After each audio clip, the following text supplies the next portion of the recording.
નમસ્કાર દર્શક મિત્રો, હું આપની સાથે છું રાખી અંજારિયા। સ્વાગત છે આપનું કચ્છ ઉદય ટીવી ન્યૂઝમાં। તો દર્શક મિત્રો, જોઈએ આજના સમાચારો વિસ્તારથી। ભચાઉ તાલુકાના જૂના કટારિયા પાસે ટ્રેન નીચે આવી જવાના કારણે યુવાનનું મોત થયું હતું। અમદાવાદથી ગાંધીધામ તરફ જતા રેલવે પાટાના જૂના કટારિયા સીમ પાસે ટ્રેન નીચે આવી જવાના કારણે કોઈ અજાણ્યા 40 વર્ષીય યુવકનું મોત થયું હતું। લાકડિયા પોલીસે અકસ્માત મોતનો ગુનો દાખલ કરી ઓળખ માટેના ચક્રો ગતિમાન કર્યા છે। તો ખાવડામાં અદાણી કંપની પીપીએસ 12 પાસે ટ્રેક્ટર પલટી જતા ગંભીર ઇજાઓ થવાના કારણે ચાલક રાજસ્થાન 25 વર્ષીય પવનકુમાર રતનલાલ ગુર્જરનું મોત થયું હતું। ખાવડા પોલીસે અકસ્માત મોતનો ગુનો દાખલ કરી તપાસ હાથ ધરી હતી। જ્યારે મુન્દ્રામાં બારોઈ રોડ પર આવેલ સબરી હોટલની પાછળની બિલ્ડિંગમાં 35 વર્ષીય બિહારના બુલેટ મેવાલાલ શાહ નામના યુવાને આપઘાત કરી લેતા અરેરાટી ફેલાઈ હતી। બનાવ અંગે મુન્દ્રા પોલીસ દ્વારા તપાસ હાથ ધરવામાં આવી હતી। રાપરના અયોધ્યાપુરી વિસ્તારમાં પ્રાથમિક શાળાની બાજુમાં રહેતા આરોપીએ પોતાના મકાનમાં ગેરકાયદે રીતે ભારતીય બનાવટનો વિદેશી દારૂ છૂટક વેચાણ માટે રાખ્યો હતો, જેથી એલસીબીએ દરોડો પાડતા અહીંથી પ્રોહિબિશન મુદ્દામાલ મળી આવ્યો હતો। વિદેશી દારૂની નાની મોટી 181 બોટલ, 500 ml બિયરના 48 ટીન મળી કુલ 1,24,000નો પ્રોહિબિશન મુદ્દામાલ મળી આવ્યો હતો, જે કબજે કરી રાપર પોલીસ સ્ટેશને સોંપવામાં આવ્યો હતો। આરોપી નરેન્દ્રસિંહ પ્રવીણસિંહ વાઘેલા હાજર મળી આવ્યો ન હતો, જેથી તેની સામે ગુનો દાખલ કરી તપાસ હાથ ધરાઈ હતી। ભુજના ભાવેશ્વરનગર વિસ્તારમાં ગત રાત્રે આગનો બનાવ બન્યો હતો। સિમરન સેલ્સની ઇલેક્ટ્રિકલ ઘર વપરાશની સામગ્રીના ગોડાઉનમાં આગ લાગી હતી। બનાવ અંગે ભુજ ફાયર કંટ્રોલ રૂમને જાણ કરવામાં આવતા તાત્કાલિક ભુજ ફાયર વિભાગની ટીમ ફાયર ફાઇટર સાધનો સાથે ઘટના સ્થળે પહોંચી હતી અને આગ પર કાબુ મેળવવાના પ્રયાસ કર્યા હતા। આગ વધુ વિકરાળ હોતા ભુજ ફાયર વિભાગની વધુ ફાયર ફાઇટર મંગાવવામાં આવ્યા હતા। 4 ફાયર ફાઇટરની મદદથી આગ બુઝાવવાની કામગીરી કરી હતી। ઘટના સ્થળે ગોડાઉન બંધ હોતા જેસીબીની મદદથી ગોડાઉનનો શટર તેમજ દિવાલ તોડાવી આગને કાબુમાં લેવાના પ્રયાસો કરાયા હતા। 3.5 કલાકની ભારે જહેમત બાદ આગ પર કાબુ મેળવાયો હતો। કામગીરી દરમિયાન આજુબાજુ રહેણાંક વિસ્તાર હોતા માનવ સલામતીને ધ્યાને લઈને તમામ રહેવાસીઓને ઘરની ઇલેક્ટ્રિસિટી બંધ કરવા જણાવાયું હતું અને સલામત સ્થળે પહોંચાડવામાં આવ્યા હતા। સદનસીબે આ ઘટના દરમિયાન કોઈ પણ જાનહાનિ થઈ ન હતી। કચ્છ જિલ્લામાં ખનીજ ચોરી અટકાવવા જિલ્લા કલેક્ટર દ્વારા રચવામાં આવેલ ટાસ્ક ફોર્સે વધુ એક ખનીજ ચોરી ઝડપી પાડી છે। ટાસ્ક ફોર્સે ગેરકાયદેસર ખનીજ પ્રવૃત્તિ અંગે અવારનવાર મળતી ફરિયાદ અને પૂર્વ બાતમીના આધારે ખાનગી વાહન દ્વારા ભુજ તાલુકાના કુરન ગામે આકસ્મિક તપાસ હાથ ધરી હતી। આ રેડ દરમિયાન 3 ડમ્પરો દ્વારા સાદી રેતી ખનીજનું રોયલ્ટી પાસ કરતા વધુ ખનીજ ગેરકાયદે વહન કરતા અટક કરી હતી। ટાસ્ક ફોર્સે 60 લાખનો મુદ્દામાલ કબજે કર્યો હતો। આ ડમ્પરોને સીઝ કરી ખાવડા પોલીસ સ્ટેશન પર મુકાવી તપાસ અંગે આગળની નિયમ અનુસારની કાર્યવાહી હાથ ધરી છે। ટાસ્ક ફોર્સની ધાક બેસાડતી કામગીરીથી ખનીજ ચોરી કરતા તત્વોમાં ફફડાટ ફેલાયો છે। અબડાસા તાલુકાના કોઠારા પોલીસ સ્ટેશન વિસ્તારમાં આવતા વિંજાણ ગામે એલસીબીએ દરોડો પાડીને કત્તલખાનું શોધી કાઢ્યું હતું, જેમાં 4 અબોલ જીવોને મુક્ત કરાવાયા હતા। મળતી વિગતો મુજબ વિંજાણ ગામે રહેતા અલી અકબર ઉર્ફે ઇકબાલ જાકબ હિંગોરાએ પોતાના મકાનમાં ગોવંશનું માંસ વેચાણ માટે રાખ્યું હતું। રહેણાંક મકાનની પાછળ પતરાના શેડમાં કતલ કરવા માટે ગાય અને આખલા રાખ્યા હતા। તપાસ કરતા મકાનમાં ડીપ ફ્રીઝમાં રાખેલ 19 કિલો ગૌવંશનું માંસ કબજે કરાયું હતું। આ ઉપરાંત 3 ધારદાર કોયતા, 3 છરી કબજે કરાઈ હતી। સ્થળ પરથી 1 ગાય, 2 આખલા અને 1 બળદને મુક્ત કરાવી પાંજરાપોળ ખાતે મોકલવામાં આવ્યા છે। કોઠારા પોલીસ સ્ટેશનમાં જાણવાજોગ દાખલ કરવામાં આવી છે। ભચાઉ તાલુકાના કડોલ ખાતે આવેલા અભયારણ્યમાં કરવામાં આવેલા દબાણો દૂર કરવામાં આવ્યા છે। વન વિભાગે 85 હેક્ટર જેટલા વિસ્તારમાં બુલડોઝર ફેરવીને મીઠું પકવવા માટે થઈ રહેલા દબાણરૂપી પાડાઓ તોડી પાડ્યા હતા, જેને લઈને નમક ઉદ્યોગ સાથે જોડાયેલા ધંધાર્થીઓમાં ફફડાટ ફેલાયો હતો। મહત્વનું એ છે કે વાગડ વિસ્તારના અને ખાસ કરીને કડોલના રણમાં અવારનવાર દબાણ અને ગેરકાયદે મીઠું પકવવાના મામલા સામે આવ્યા છે। ભૂતકાળમાં વન વિભાગ અને પોલીસ પર હુમલા, ફાયરિંગ, હત્યા સહિતના બનાવો પણ બની ચૂક્યા છે। દેશની માંગ સામે 70% નમક કચ્છમાંથી ઉત્પાદિત થાય છે। જોકે નિયમોના ધજાગરા ઉડાવીને રાજકીય છત્રછાયામાં કડોલ સહિતના રણમાં ગેરકાયદે મીઠું પકાવવામાં આવે છે, ત્યારે ધાક વિસ્તારથી કાર્યવાહી જરૂરી બની રહે છે। હજારો હેક્ટરમાં ફેલાયેલા આ વિસ્તારમાં ગેરકાયદે રીતે મીઠું પકવવાના ધંધા ચાલી રહ્યા છે, ત્યારે મંજૂરી કોણે અને કેવી રીતે આપી તે સહિતની તપાસ કરી ભ્રષ્ટ અધિકારીઓ સામે પગલાં ભરવામાં આવે તે જરૂરી બની રહે છે। ગુજરાત રાજ્યના પ્રધાનમંડળનું તાજેતરમાં વિસ્તરણ થતાં તેમાં અંજારના ધારાસભ્ય ત્રિકમભાઈ છાંગાની રાજ્યના ઉચ્ચ અને ટેકનિકલ શિક્ષણ વિભાગના રાજ્યમંત્રી તરીકે સમાવેશ થયો છે। તેને બિરદાવવા અંજાર ચેમ્બર ઓફ કોમર્સ તેને સંલગ્ન અંજાર શહેરના વિવિધ વેપારી એસોસિએશન દ્વારા અભિવાદન સમારોહ યોજાયો હતો. ત્રિકમભાઈ છાંગાએ જણાવ્યું હતું કે અંજાર ચેમ્બર ઓફ કોમર્સના નેતૃત્વમાં શહેરની અગ્રગણ્ય વેપારી એસોસિએશન દ્વારા સન્માન થતું હોય ત્યારે જવાબદારી અનેક ગણી વધી જાય છે. વર્ષોથી પ્રજાકીય પ્રતિનિધિ તરીકે સેવા કરવાની તક મળી છે. અંજાર શહેરના વિકાસ માટે સતત જાગૃત રહેવા વાત કરી હતી. ધારાસભ્ય બન્યા બાદ ઉચ્ચ શિક્ષણની સુવિધા અંજાર ખાતે મળે તે માટે સરકારી કોલેજ, આરટીઓ કચેરી GJ 39 સાથે કાર્યરત, 100 બેડની પૂર્ણ કક્ષાની હોસ્પિટલ કાર્યરત, પૂર્વ કચ્છની DEO કચેરી અંજાર ખાતે કાર્યરત, અંજાર ચિત્રકૂટ સર્કલથી કળશ સર્કલ બાયપાસ રોડ, ભારે વાહનોના અકસ્માત નિવારવા ખાસ કિસ્સામાં 22 વર્ષથી રોડનો પ્રશ્ન હતો તેનો તરત જ નિકાલ કરી કામ પ્રગતિમાં. શહેરના પ્રવેશદ્વારે સાંગ નદી ઉપર બ્રિજ બનાવવા, શહેરની ભાગોળે ઊભી થતી ટ્રાફિક સમસ્યા માટે 2 રેલવે અંડરબ્રિજ નિર્માણનું કાર્ય પૂર્ણ થયેલ છે. આવનારા દિવસોમાં શહેરના અનેક વિકાસ કામો સૌનો સાથ સૌનો વિકાસ સાથે કાર્યરત છે. શહેરનો વિકાસ અવિરત છે અને અવિરત ચાલ્યા કરશે. અધ્યક્ષ સ્થાનેથી અંજાર ચેમ્બર ઓફ કોમર્સના પ્રમુખ રશ્મિન પંડ્યાએ જણાવ્યું હતું કે સમગ્ર કચ્છ અને અંજાર તાલુકા માટે ગૌરવની ક્ષણ છે. કચ્છ અને અંજારનું પ્રતિનિધિત્વ આપણા ધારાસભ્ય કરતા હોય તો સ્વાભાવિક છે.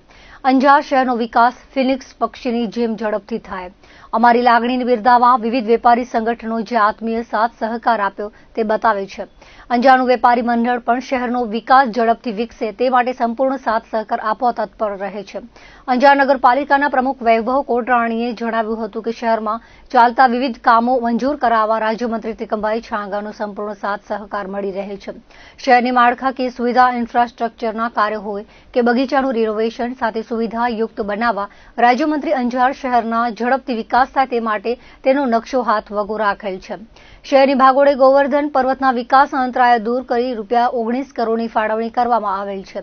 પ્રારંભમાં અંજાર ચેમ્બરના મંત્રી વસંત કોટરાણીએ મંચસ્થ મહેમાનોનું શબ્દોથી સ્વાગત આવકાર આપતા જણાવ્યું હતું કે સરળ, સાદગી, પૂર્ણ શિસ્તના આગ્રહી એવા રાજ્યમંત્રી ત્રિકમભાઈ પ્રથમ વખત ચૂંટાઈ મંત્રીમંડળમાં સ્થાન મળતા શહેરનો વિકાસ ઝડપી થશે. આ પ્રસંગે અંજાર ચેમ્બરના પ્રમુખ રશ્મિનભાઈ પંડ્યાના હસ્તે રાજ્યમંત્રી ત્રિકમભાઈ છાંગાનું કચ્છી પાઘડી, શાલ, સન્માનપત્ર આપી જાહેર અભિવાદન કરવામાં આવ્યું હતું. વસંતભાઈ કોટરાણી સાથે રહ્યા હતા. સન્માનપત્રનું વાંચન સંજય એલ પરમારે કર્યું હતું. બાદમાં અંજાર શહેરની વિવિધ વેપારી સંસ્થાઓ તેમના હોદ્દેદારો દ્વારા શાલ, બુકે અર્પણ કરી જાહેર અભિવાદન કરવામાં આવ્યું હતું. કાયદો વ્યવસ્થાની જવાબદારી ક્યાંય તમને એવું લાગે કાયદો વ્યવસ્થાની બાબતમાં કોઈ એવા પ્રકારની સંદિગ્ધતા હોય, કોઈ વ્યક્તિ એવી પ્રવૃત્તિ કરતો હોય અથવા કોઈ પરેશાન કરતો હોય કોઈ વેપારીને ધંધા કામ કરવામાં, ચોક્કસપણે નિઃશંક રીતે ખાનગી રીતે કહેજો. તમારે ખાલી માત્ર ખાનગી રીતે કહેવાનું કે 100 વ્યક્તિ આ પ્રકારનું કામ કરે અથવા મને કામ કરવામાં, ધંધો કરવામાં અડચણ, તમારે કંઈ કરવાની જરૂર નથી. ખાનગી રીતે કહી દેજો. બાકીનું કામ સરકાર. સલામતી સૌથી મહત્વની. સલામતી સાથે સમાન વેપારી માણસો એના માટે સમાન પણ એટલું જરૂરી છે. એનું સમાન જળવાવું જોઈએ. કોઈ પણ સંજોગોમાં કોઈ પણ ધંધાદારી વ્યક્તિનું સમાન હણાવવું જોઈએ. એનું સમાનનું પૂરેપૂરું રક્ષણ થવું જોઈએ. એ બધાની ફરજ છે, સરકારની ફરજ. સરકાર તમારું સમાન જાળવવા માટે, તમારી સલામતી જાળવવા માટે પૂરતા પ્રયત્ન કરે. ક્યાંય એવા પ્રકારની કોઈ પ્રકારની પ્રવૃત્તિ ચલાવવા માંગતી નથી. આપણું કોઈ ભાગીદાર નથી. કોઈ લુફા લફંગા સાથે માફ કરો, મદદ કરવા માંગતા નથી, માફ કરવા માંગતા નથી. એટલે એ બધું જ આપણે પરિવારના ભાવ તરીકે સાથે રહીને કરીએ તો અંજારમાં છેલ્લા જે 2.5-3 વર્ષમાં બધું કોલેજવાળા વિષયો, બાકીના વિષયો, આવતા બજેટમાં એકાદું બીજું બી આવશે કે જે તમને નહીં આખા કચ્છને આશ્ચર્ય થશે. એ બધું આવી રહ્યું છે, પણ એ બધું જ પાઇપલાઇનમાં છે. આપણે બધાના સંપથી, આપણા બધાના સહકારથી. ભુજ તાલુકાના ધાણેટી ગામમાં સમસ્ત સનાતની હિન્દુ સમાજ દ્વારા આયોજિત શ્રીમદ ભાગવત સપ્તાહ જ્ઞાન યજ્ઞ પારાયણ ભવ્ય આધ્યાત્મિક ઉજાસ સાથે પૂર્ણ થયું હતું. કથા વિરામ બાદ હવન યોજાયો હતો, જેમાં સમસ્ત ગ્રામજનો તેમજ દાતા પરિવારના સભ્યો જોડાયા હતા. સપ્તાહ દરમિયાન ભગવાન શ્રીકૃષ્ણની ગૌવર્ધન લીલા, સુદામા ચરિત્ર તથા વિવિધ પાવન પ્રસંગોની ઝાંખીઓ રજૂ થતા ગામમાં પાવનતા અને ભક્તિભાવ છલકાયો હતો. વ્યાસપીઠ વક્તા રાધાકૃષ્ણ શાસ્ત્રીએ 7મા દિવસે ગ્રામજનોને શુભેચ્છાઓ પાઠવી ધાણેટી ગામના સતત 11 દિવસ સુધી ચાલેલા પાતાળેશ્વર મહાદેવના ત્રિદિવસીય મહોત્સવ બાદ યોજાયેલા ભાગવત સપ્તાહના શિસ્તબદ્ધ આયોજનને હાર્દિક બિરદાવ્યું હતું. તેમણે જણાવ્યું હતું કે ગ્રામજનોની એકતા અને સેવાભાવ આ ભક્તિમય કાર્યક્રમને વિશેષ બનાવે છે. કથાના છઠ્ઠા દિવસે રૂક્ષ્મણી વિવાહનો રંગીન અને ધાર્મિક પ્રસંગ ઉજવાયો હતો. શ્રી કૃષ્ણ પક્ષી ડોસાણી પરિવારના આંગણે જાન મંડપ વૃંદાવન ધામ આવી પહોંચ્યો હતો. મહિલાઓએ ઢોલ નગારાના તાલે પરંપરાગત રાસ ગરબા નૃત્ય રજૂ કર્યા હતા. યજમાન માંડવા પક્ષી માતા પરિવાર દ્વારા જાનનો સ્નેહભર્યો આવકાર કરાયો હતો.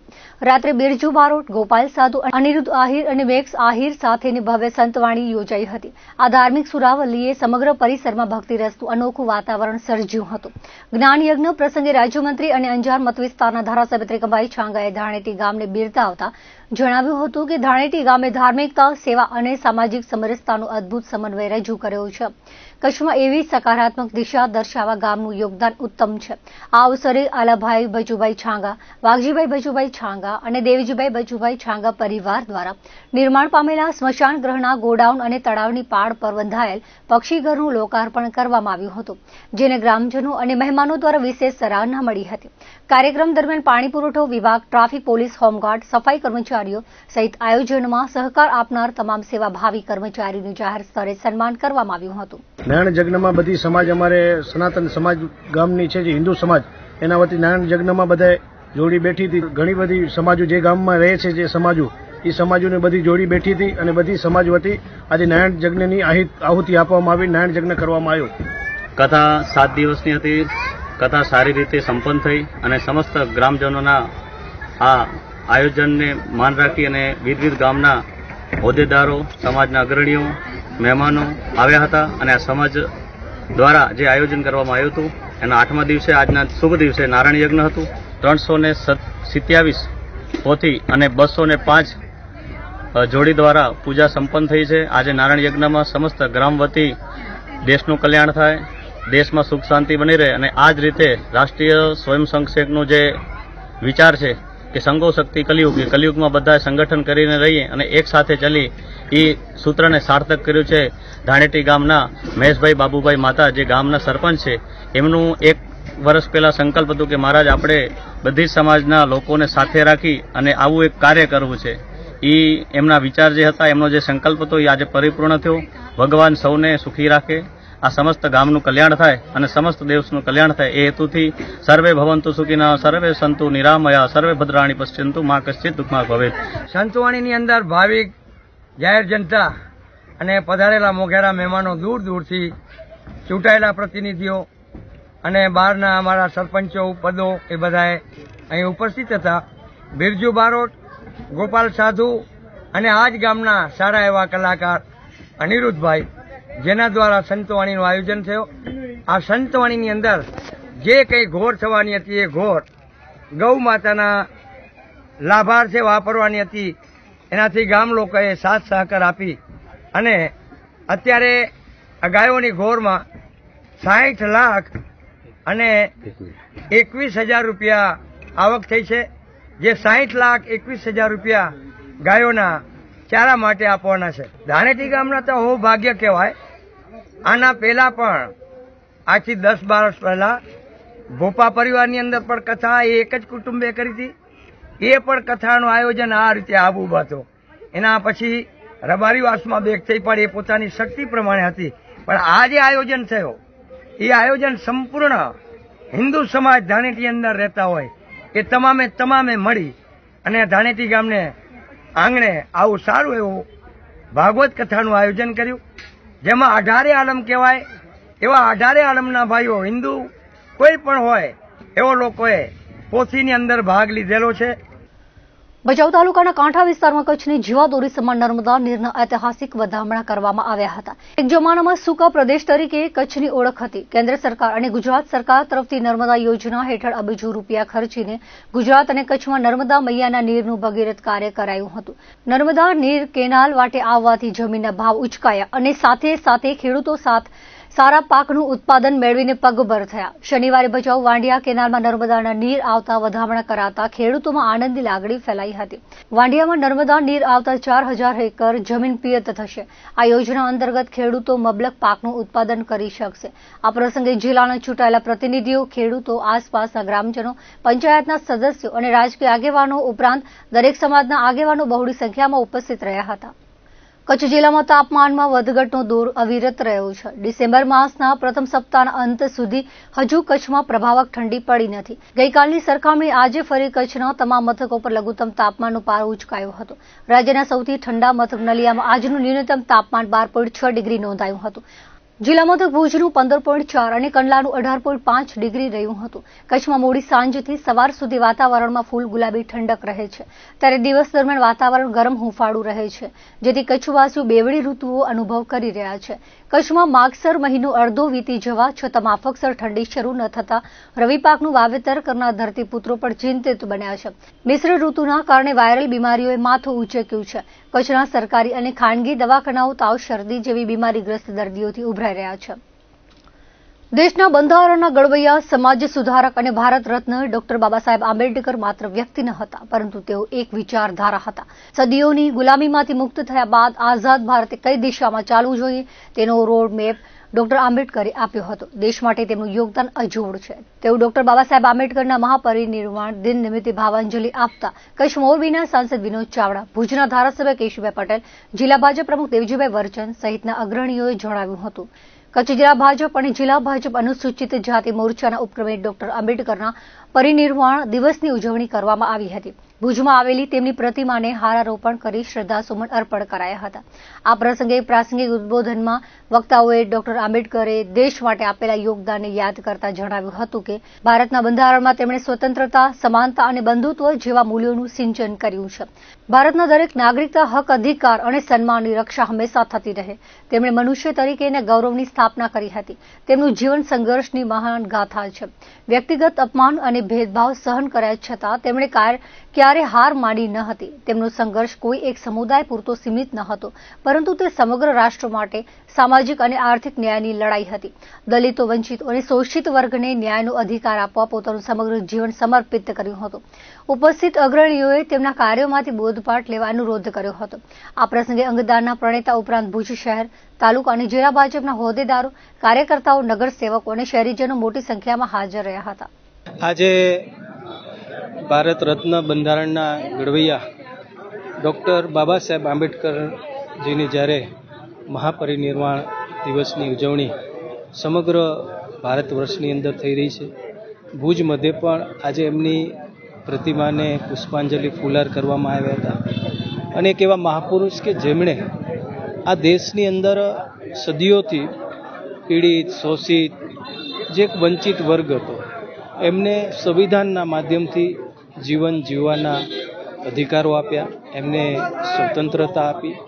આવા મહાપુરુષ જેમણે સમગ્ર પોતાનું જીવન આ દેશ માટે, સમાજ માટે સમર્પિત કર્યું, એવા મહાપુરુષની આજે જ્યારે પુણ્યતિથિ છે ત્યારે એમને હું કોટી કોટી વંદન કરું છું. આજે ભારતીય જનતા પાર્ટી કચ્છ જિલ્લા દ્વારા ડૉક્ટર બાબા સાહેબ આંબેડકરના મહાપરિનિર્વાણના દિવસે એમને શ્રદ્ધાસુમન અર્પણ કરવા માટે, એમને યાદ કરવા માટે, એમણે કરેલા કામો એ સંપૂર્ણ સમાજ માહિતગાર થાય એટલા માટે અત્રે એમની બાબા સાહેબની પ્રતિમાને સૌ કાર્યકર્તાઓએ શ્રદ્ધાસુમન અર્પણ કર્યા છે. અને જે એમણે આ દેશને બંધારણ આપીને એ સમાજનો જે નીચલો તબક્કો, વંચિતો, શોષિતો માટે જે જીવનભર એમણે જે સંઘર્ષ કર્યો, એ સંઘર્ષ સમાજના લોકો સુધી જાય. એમણે જે જીવનમાં જે કામ કર્યું એમાંથી પ્રેરણા લઈને આવતી નવી પેઢી એ પણ એ સમાજના આવા નીચલા તબક્કા માટે કામ કરતી થાય. અને જે ડૉક્ટર બાબા સાહેબે જે પ્રકારનું એક સંદેશો આપ્યો સમાજમાં કે કોઈ ઊંચું નીચું ન હોઈ શકે જનને આધારે, પણ આપણે બધાએ ભારત માતાના સંતાનો છીએ અને આપણે શિક્ષિત થઈને સંઘર્ષ કરીને આપણા જીવનમાં આગળ આવી શકીએ એ એમના જીવનમાંથી આપણે શીખવા મળ્યું છે. ત્યારે એ મહામાનવને આજે શ્રદ્ધાંજલિ આપવા માટે અમારા લોકપ્રિય સાંસદ શ્રી વિનોદભાઈ, અમારા ધારાસભ્ય શ્રી કેશુભાઈ, અમારા દિલીપભાઈ દેશમુખ, સૌ કાર્યકર્તાઓ અત્યારે એમની પ્રતિમાને શ્રદ્ધાસુમન અર્પિત કરી અને એમને યાદ કર્યા છે.